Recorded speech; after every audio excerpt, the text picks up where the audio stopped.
Mathematics, love it or hate it, is everywhere around us. It has a magnitude of uses and its relevance is undisputed. From its use in other sciences like biology or chemistry to everyday tasks such as counting change, not a day goes by that we don't use mathematics. The focus of this video is the application of a mathematical concept, the golden ratio, to architecture. First of all, what exactly is the golden ratio?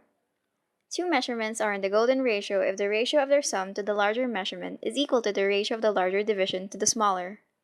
The numerical value of this is 1.6180339887, or simply 1.61.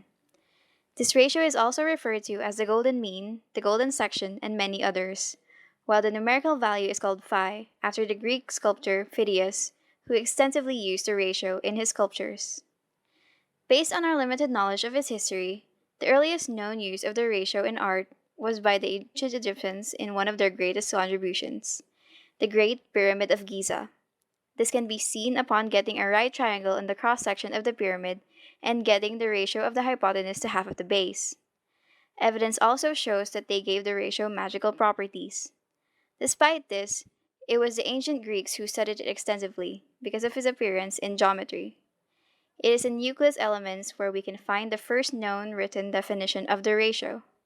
It states that a straight line is said to have been cut in extreme and mean ratio when, as the whole line is to the greater segment, so is the greater to the lesser.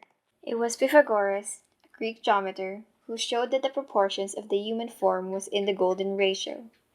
This, along with the ratio's other appearances in nature, is what makes the golden ratio appealing. Swiss architect Le Corbusier described it as rhythms apparent to the eye and clear in their relations with one another. And these rhythms are at the very root of human activities.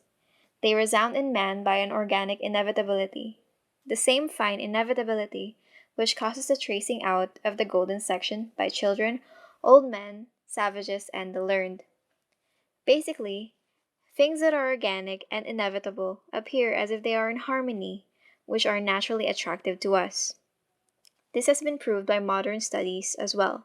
Architecture, which deals with the principles of planning, designing, and constructing buildings, makes use of the golden ratio to provide a balanced and harmonious appearance to structures. We perceive buildings with such balance as functional and professional.